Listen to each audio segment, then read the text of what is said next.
Artisans in Japan have cultivated an aesthetic tradition for 1,000 years.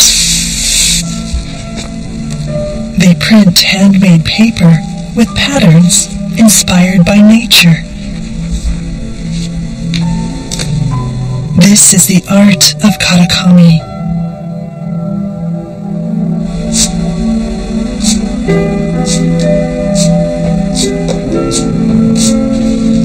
Kenkichi Senda is the 11th generation owner of Karacho, the oldest Karakami workshop in Japan.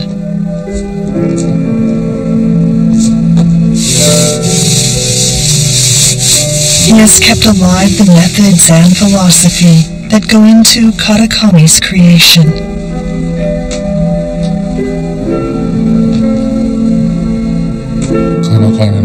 Karakami's most important features are the patterns and the power they possess. I believe people have created various patterns to symbolize nature since time immemorial. Some 650 of Karacho's designs have been carefully preserved. They incorporate nature motifs from Japan's 4 seasons, and some symbolize ancient concepts about the cosmos or wishing for prosperity.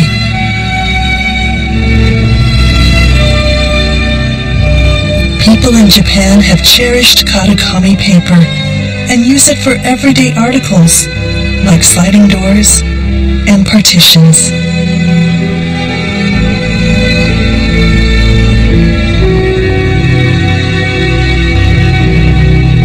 Subtle changes in the light make the patterns sparkle. Let's explore beauty nurtured for a millennium through the art of Karakami.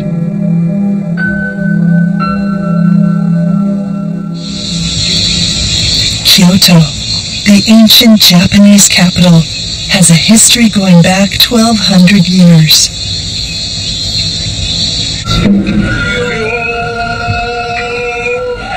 The Gion Festival is one of the highlights of Kyoto's summers.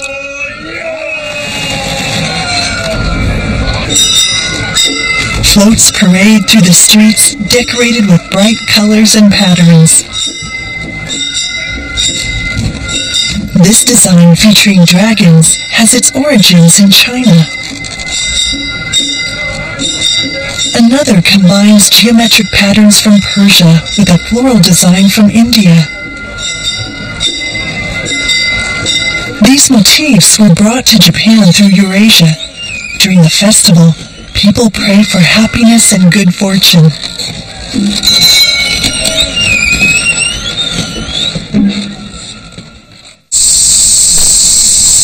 At the foot of Mount Hiei in northeastern Kyoto stands Karacho's workshop. It was established in 1624 during the Edo period. Artisans here have carried on the craft of making Karakami for centuries.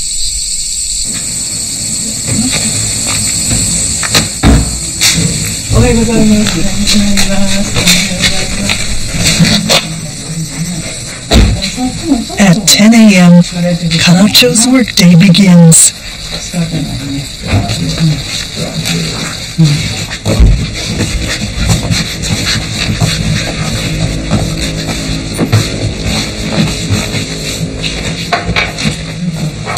Kenkichi begins every morning by looking after all the plants. 毎朝の日課でちょっと様子見てね、でやってるのか30年ぐらい持ってる。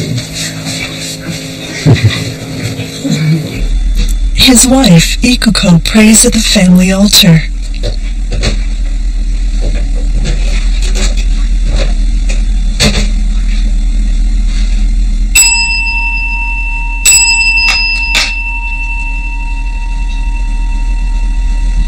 She asks their ancestors to watch over them, so their day will go smoothly.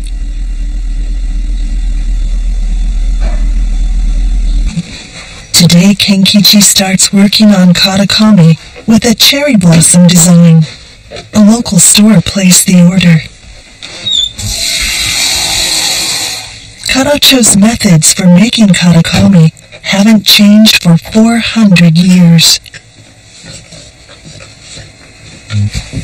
First, Kenkichi prepares a white base with powder made from oyster shells.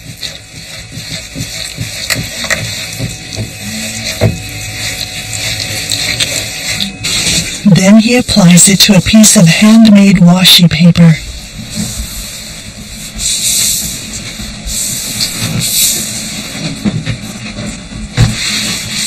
This base color will accentuate the pattern. 和紙自体化粧すると綺麗にする。真っ白に。その方が桜はイメージ的にすごくいいやと。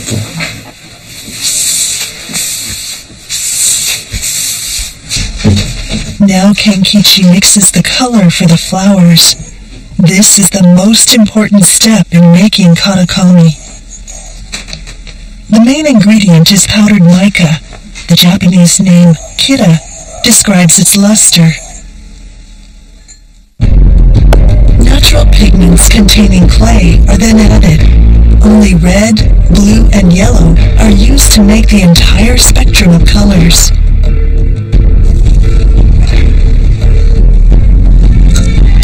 Adding a touch of red to white kira makes the delicate pink of cherry blossoms.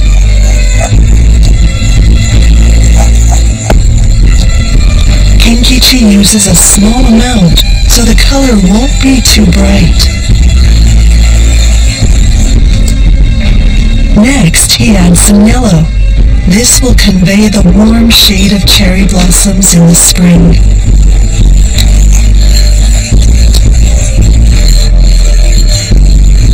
And a tiny amount of blue lends transparency to the petals.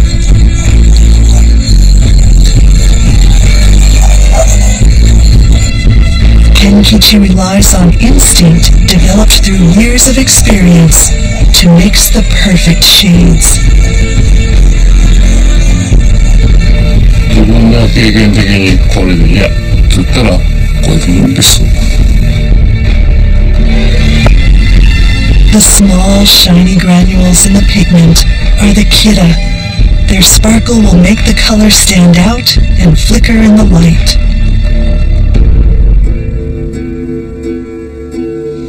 Now it's time to create the pattern for the karakami with a wood block. Kenkichi applies the pigment with a screen. This simple tool uses a large piece of gauze.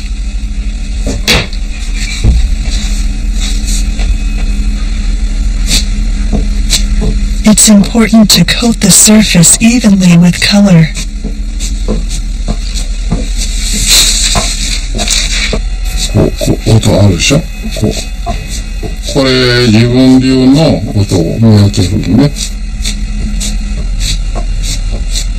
Temperature and humidity affect the thickness of the pigment. The sound helps Kenkichi make subtle adjustments.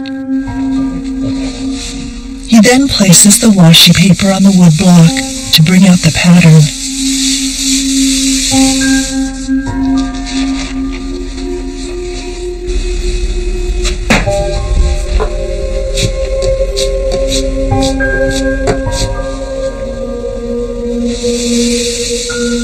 Kenkichi takes care not to crush the pigment as he gently rubs the paper.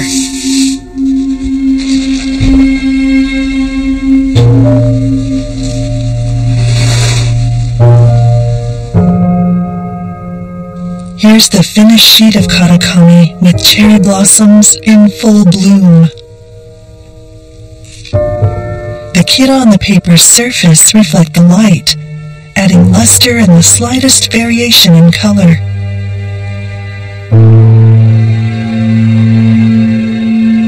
The border between the light and the shadow is especially beautiful. What makes that possible is this wonderful paint with kira mixed in. There's the kira's delicate pink on the white background. It's actually not pink, it's not white either. Here in Kyoto, we call this hannari.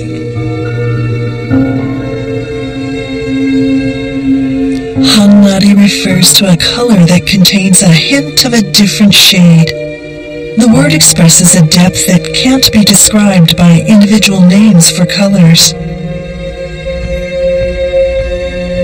A famous author once said, the sight of it nearly brought her to tears.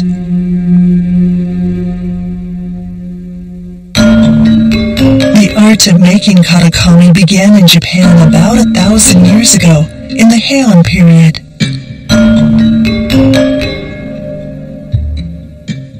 The paper came from China to Kyoto, then the capital city. At first, aristocrats used it mainly for writing, but over time, paper printed with motifs such as birds and flowers found other applications. That was the beginning of Karakami. In the early Edo period, about 400 years ago, people began to use Karakami for sliding doors, so they could enjoy its beauty in their homes. Demand for the paper surged. A record from the time shows there were 13 Karakami workshops in Kyoto.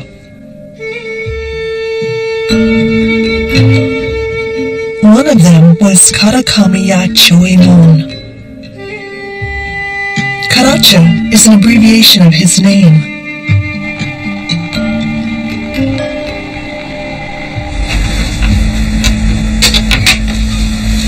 Treasures from that period have been carefully kept at Karacho.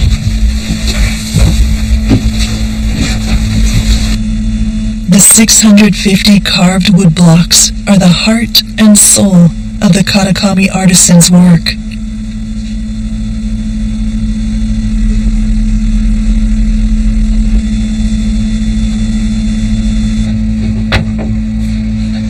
This pattern is called Kuyomon, or a design of 9 stars.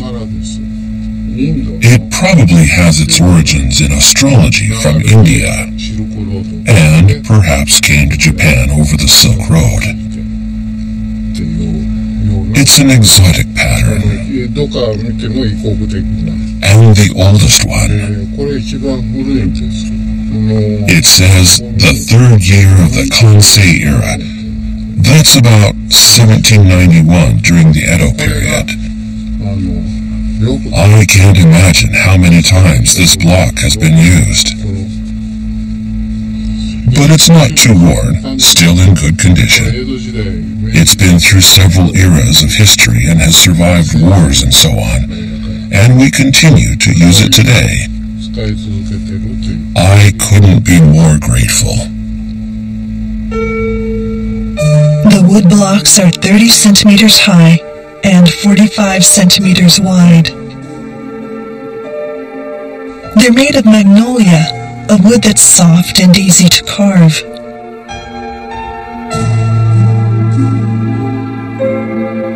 Traditionally, the head of the Karakami workshop draws the designs. Wood carvers then shape the blocks by hand.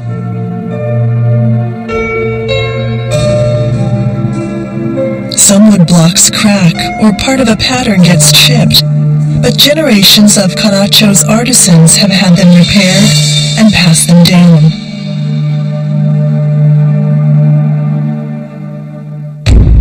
During the Edo period, Japan had a strict class hierarchy, so Karakami designs were divided into 5 types, according to the social status of the users.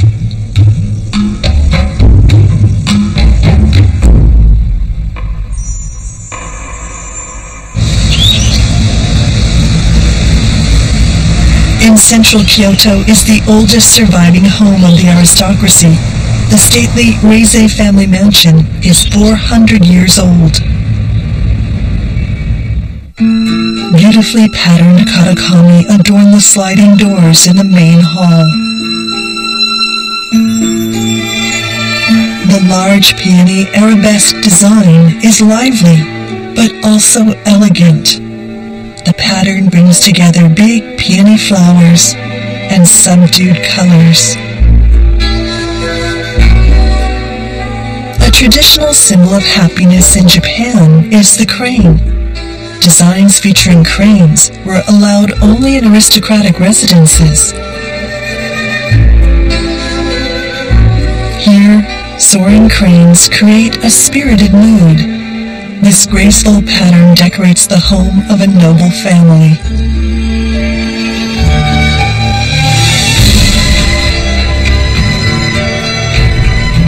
In contrast, samurai warriors prefer dynamic designs, with patterns that are more crisp and masculine. The pine tree, an evergreen that lives for a long time, symbolizes power.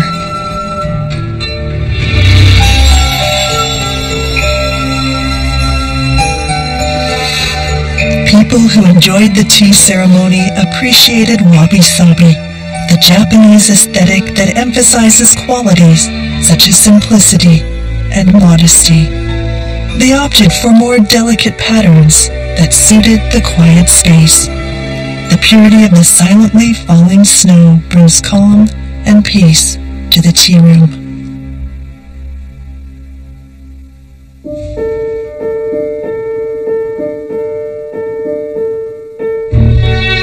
Many homes built by rich merchants in the Edo period still stand in Kyoto.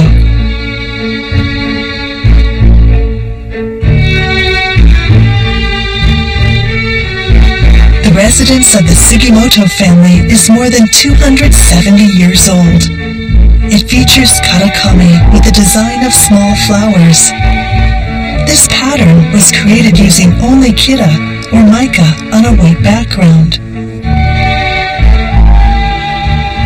Merchants had a low standing in the class hierarchy. Luxuries were strictly regulated. They were not supposed to use patterns and other displays of wealth.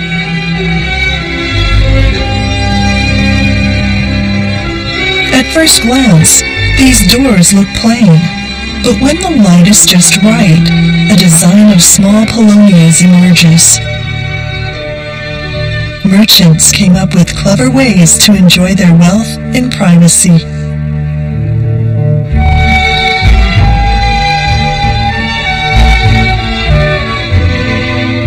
The Yogen-in Temple in Kyoto is closely linked to the second shogun of the Edo period.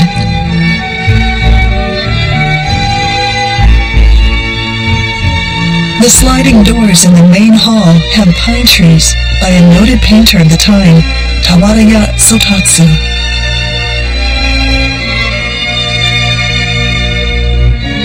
And the backs of the doors are covered in Karakami. The design is made up of dragon medallions.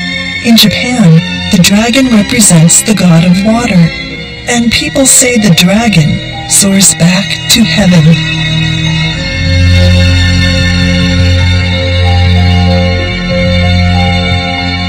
These doors were restored by Kenkichi in 2010.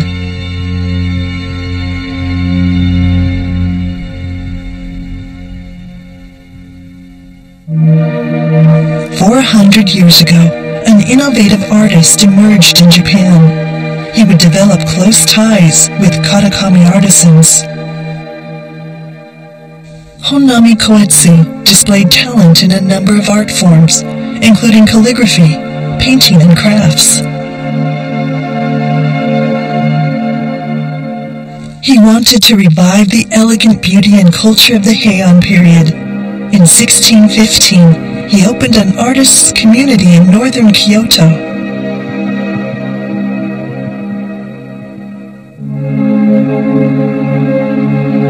Koetsu established a style of decorative art that has come to be known as the Rimpa School.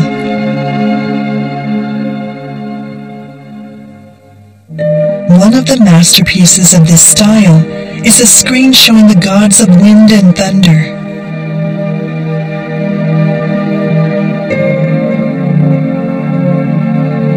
It combines abundant gold leaf and delicate colors in a bold composition, creating a work of unique Japanese beauty.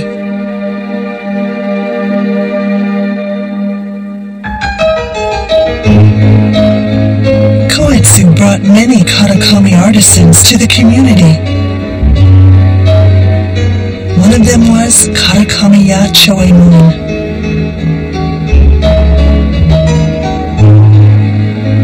Koetsu was a talented calligrapher and created hanging scrolls using Karakami. Here's a short poem from the Heian period he transcribed.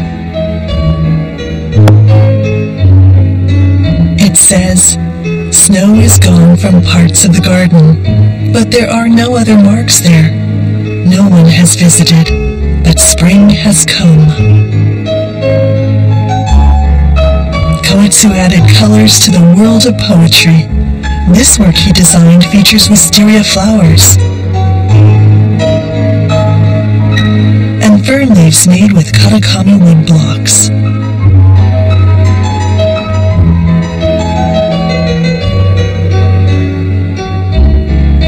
He also started making sagabon, or saga books.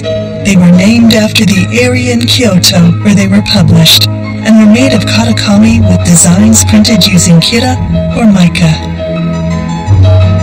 People enjoyed them not only for what they said, but also for their designs.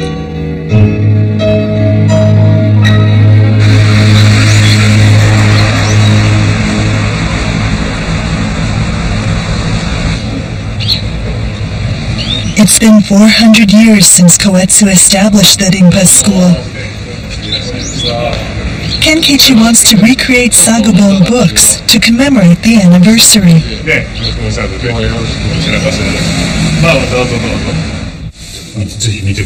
The Hosomi Museum in Kyoto has some precious sagabon. The paper was first painted pink, and the patterns were printed with kira.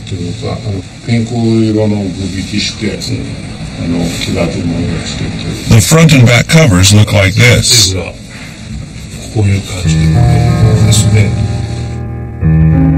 Kira, or mica, shines against soft colors. The covers of these books have more mica than Kenkichi normally applies to his Karakami.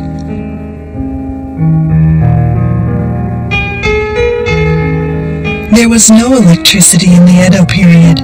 The kira must have sparkled brightly in the dim light of a candle, bringing out the luster of the patterns.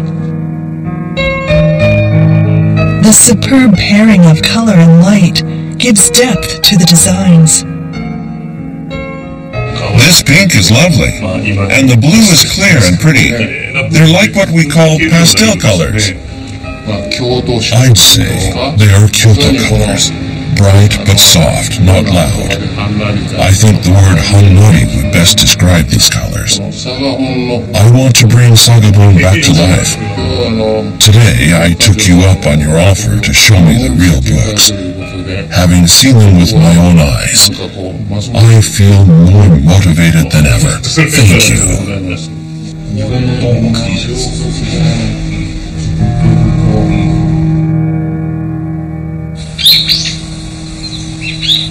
The colors of the sagabon books capture the colors of nature in Kyoto that change from moment to moment under the light of the sun.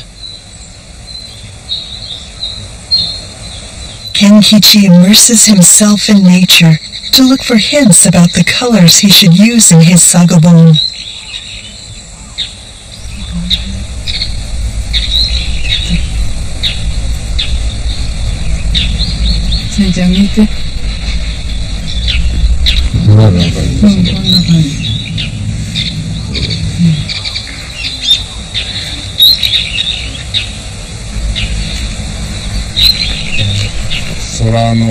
The background is sky blue, and against it are yellow and deep green. There's also the red of the maple leaves. They form a complex mixture. The colors of nature are amazing. The colors of Kyoto are also the colors of Karacho. And the colors of Karacho are the colors of Kyoto. They're all around us in our daily lives, and yet they're the colors we yearn for. I think nature really serves as our guide. Kenkichi's Karakami depict the transient beauty of changing light and colors. He used a deep vermilion for these maple leaves and branches. Depending on the angle of light, the golden kira sparkles like an autumn sun shining through the leaves. The season is concealed within. Maple leaves float on a twinkling river. To Kenkichi, the leaves appear reluctant to bid farewell to autumn.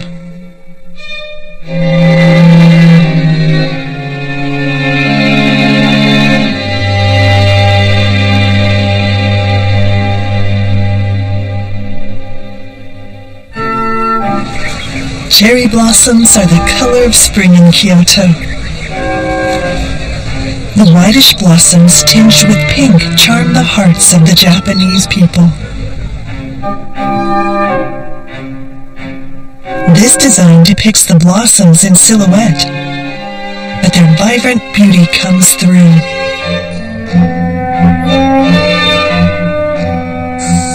In a blue summer sky, large clouds float upward.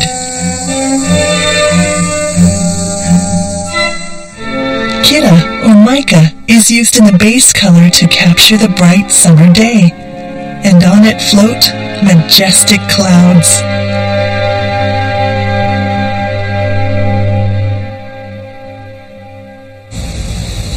Bush clovers are a flower of autumn. It's also the season when silver grass sways in the wind by the riverside. Here, bush clover leaves are shown in green, while the silver grass shines in gold and silver. The late autumn light plays hide and seek amid the depths of green.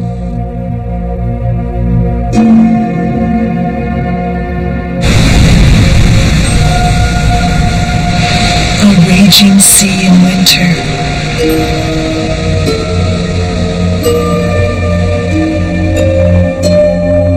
Blue lines, thick and thin, depict violent, surging waves. Gaze long enough, and you can almost hear the waves and see them move.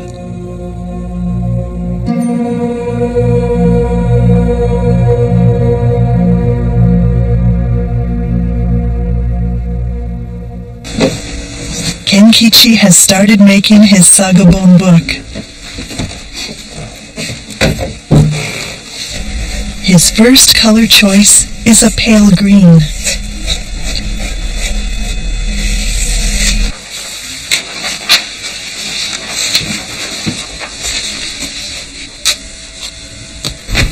It's the tender color of young spring grass.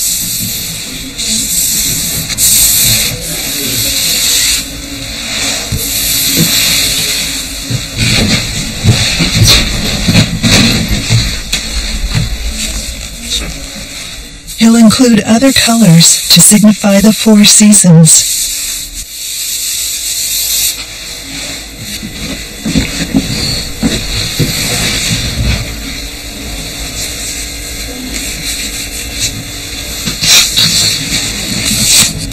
Kenkichi is now a veteran Karakami artisan, but his path wasn't always easy.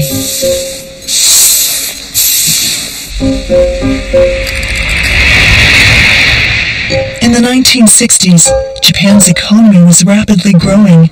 This brought big changes to the way people lived. Traditional homes were replaced by Western houses and apartment complexes. Demand for Karakami plunged. It was around this time that Karacho became the last of the original Karakami workshop. Kenkichi was working at a trading company. He had little interest in Karakami, but the family business was struggling to make ends meet. So at the age of 28, he quit his job to help out.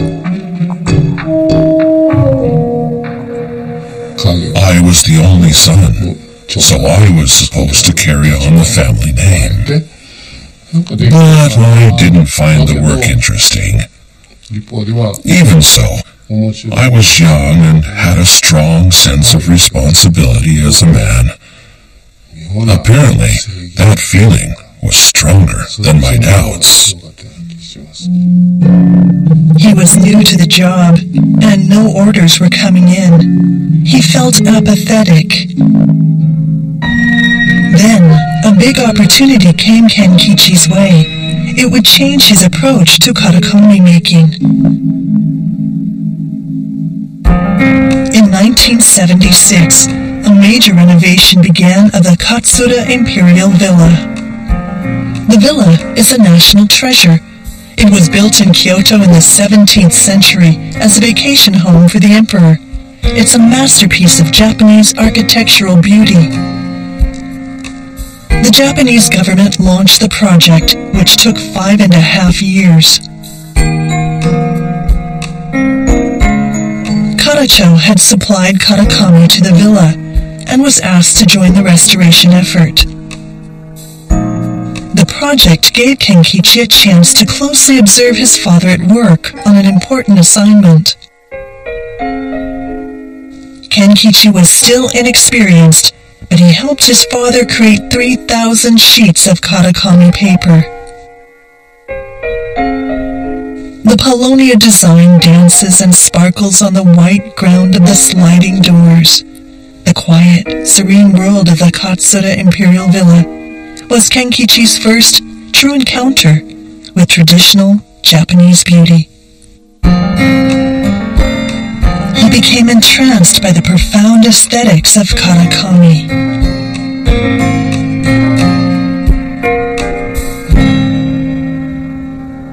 When you see walls and so on covered in Karakami, it's truly a view to behold.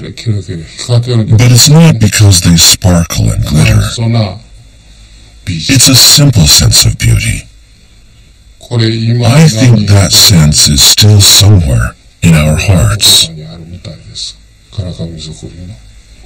Karakami's simplicity is in some way its secret.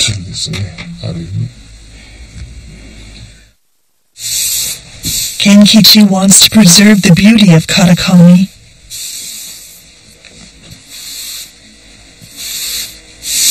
He's now working to pass on the tradition.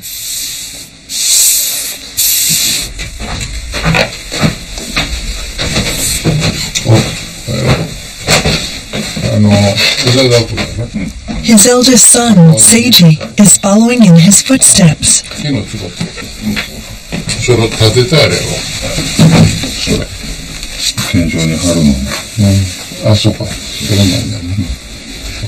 In 2014, Seiji took over as the head of the workshop.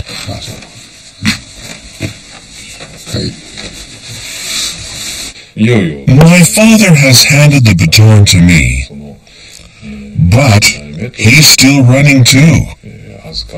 So, we're trying to work alongside each other and go through a generational change at the same time. This past year has been an important juncture. In the beginning, there was a lot of pressure. Seiji must feel grateful for all the things previous generations of artisans have nurtured and accumulated over hundreds of years.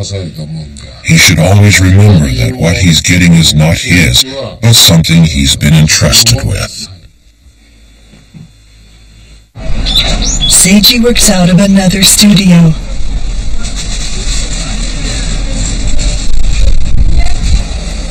He began learning the trade from his father a quarter of a century ago, when he was 19.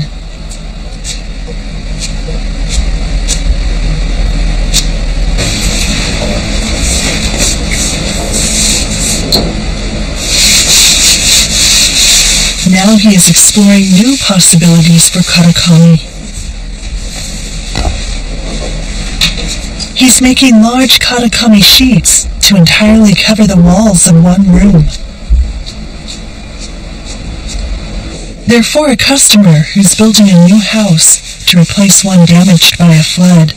Seiji has certain reasons for the pattern he's chosen.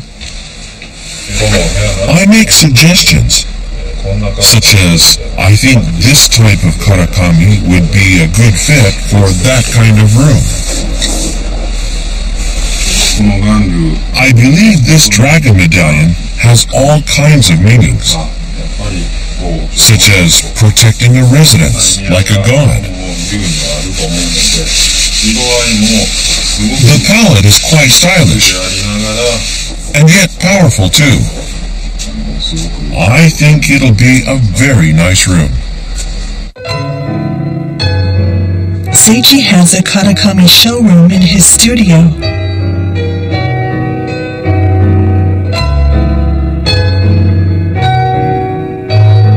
He wants to demonstrate that Karakami can be used for ceilings as well as walls.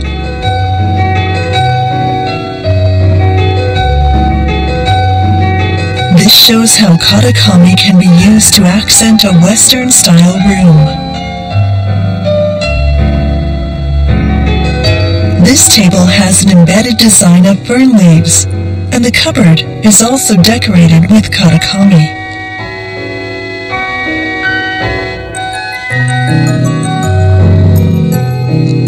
This curtain has a Karakami design on it too, showing it can also be used on textiles. Until my father's generation, Karakami artisans focused on paper. Customers would pick and choose the designs they liked and have the paper made into a finished product. But if we give suggestions directly to customers, telling them what we think would look good, I believe they will feel more satisfied about their choices. Seiji's projects aren't limited to private homes. His work also appears in a shop of a global coffee chain.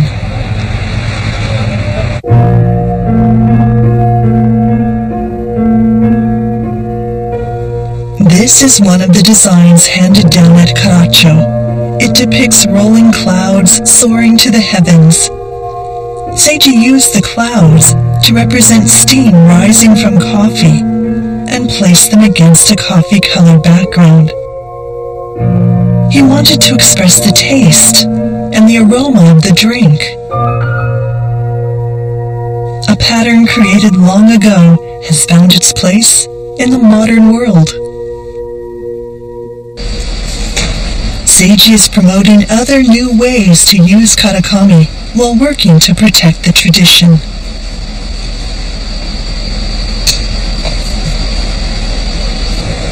He's been carving new wood blocks to replace those that are worn out or cracked. There are no more artisans who carve the blocks.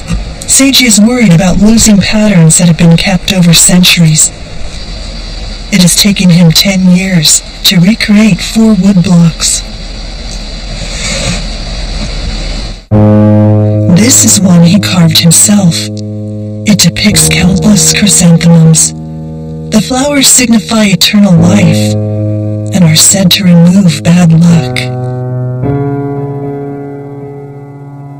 This design has been popular among ordinary people since the Edo period. It has also been used for kimono.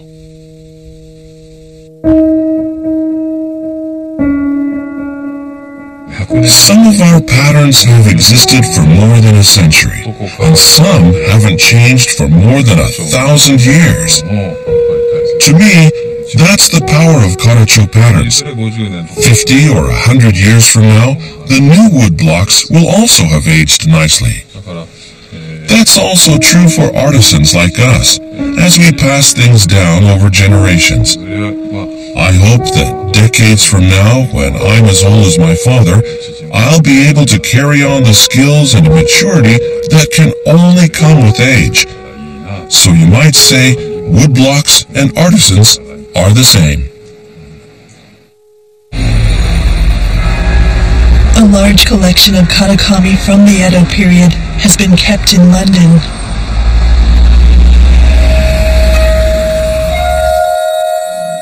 The Great London Exposition of 1862 was the first event to showcase handicrafts from Japan, which had been closed off to the rest of the world.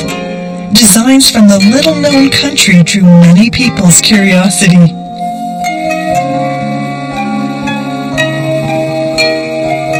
The event triggered the so-called Japanism movement in Europe that would influence Western culture and fashion.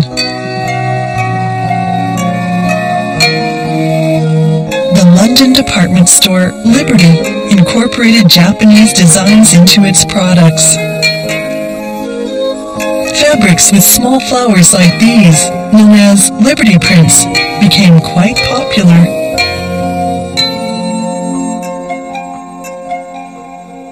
Japanese design was very different from anything else that people had seen before, because Japan had been closed to Europe and the West. The style of it was people really loved it.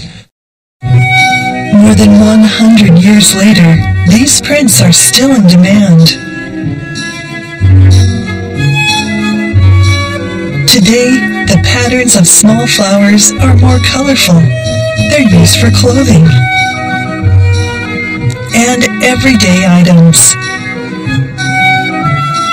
Japanese designs have become woven into the fabric of European life.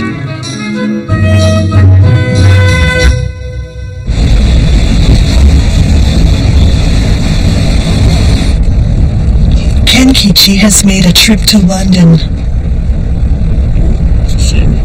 He has wanted to see Karakami from the Edo period with his own eyes for a long time.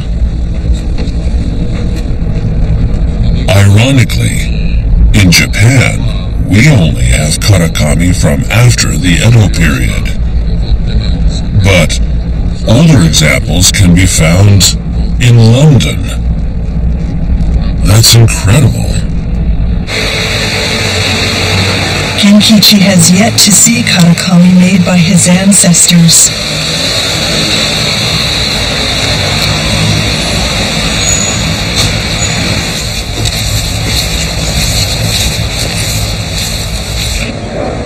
He's heard Karakami can be found at the Royal Botanic Gardens, Kew. They were built in the 18th century as a garden for the royal family. They're also registered as a UNESCO World Heritage Site. Examples of Karakami have been kept at a research center for studying the relationship between plants and people's lives. Here we are. 今日は楽しみに。Thank you very much. I understand you have a collection of old Karakami from the Edo period. And most of the Karakami you have here must be from the Edo period, I guess. Yes, so they were all collected in 1870 by Sir Harry Fox. Each sheet of Karakami has been carefully stored. Yes.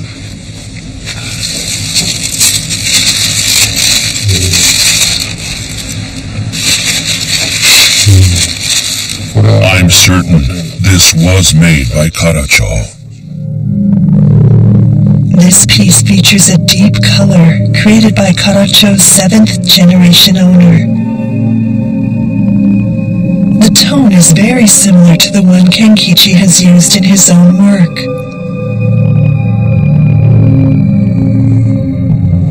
I think this is also from Karacho. These sheets of Karakami have survived for about 150 years. Kenkichi found 38 with the same designs as some under his care.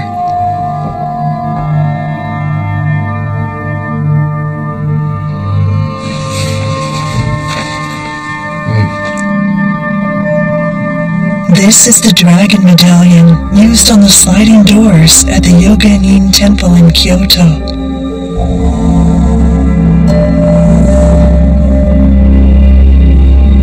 The pattern is printed with golden kira against a refined base of green.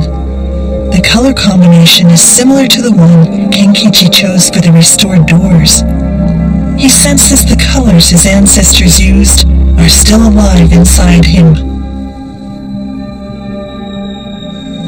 I feel like I've discovered one of the reasons Karacho has continued for 4 centuries. Every single one of the colors I saw today, I've been using myself. They're all familiar to me. That's amazing when you think about it. This has been an eye-opening experience. It's made me think again about the things I do unconsciously. Karacho has lasted 400 years, and I'm the 11th generation owner. I couldn't be more proud.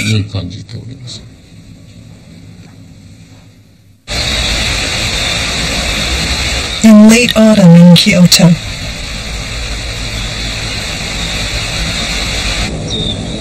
Kenkichi is working on the patterns for his Sagobon book.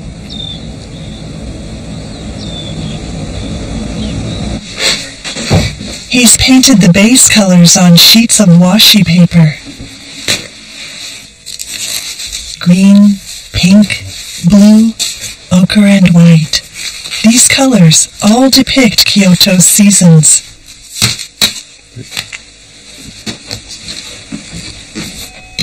Patterns for Sagobon should be applied only with kira.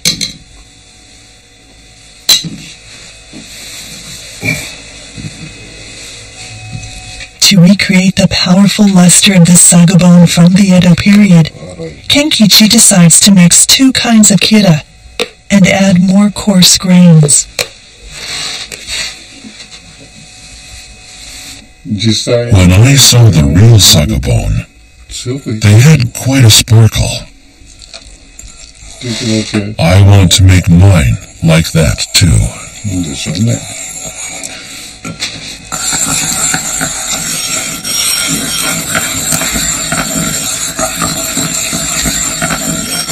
The more I stir, the better.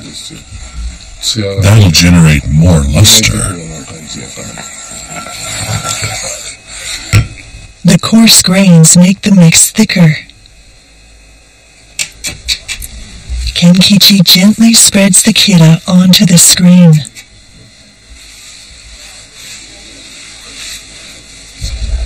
This is a pattern of bush clovers. It's said to have been one of master artisan Honnami Koetsu's favorites in the Edo period.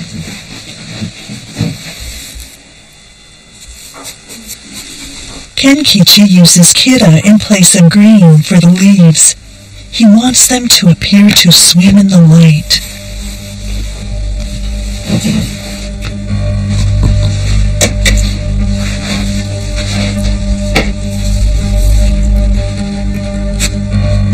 The motif portrays the dignified strength of plum branches that stretch out straight after surviving a bitter winter. He presses on the design with paper in soft pink, as if to will the flowers to release their scent.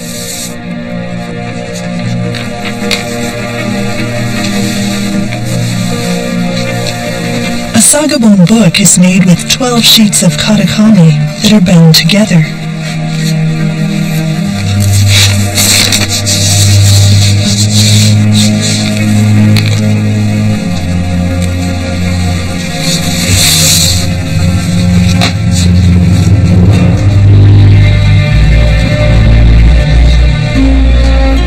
Kenkichi's ancestors mixed colors and gently rubbed paper on wood blocks to create their Karakami, just as he does now. The 11th owner of Karacho has inherited a form of beauty developed over a millennium. He continues the tradition and will pass it on.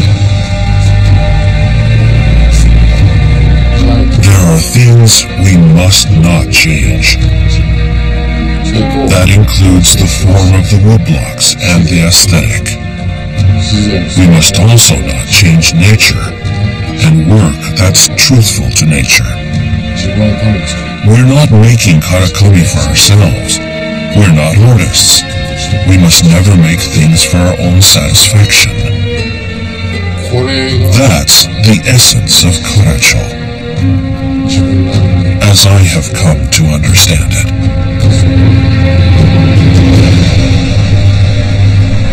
One month later, Kenkichi's Karakami has been bound into a sagabon book. The kira sparkles and is just as lustrous as in the sagabon his ancestors made.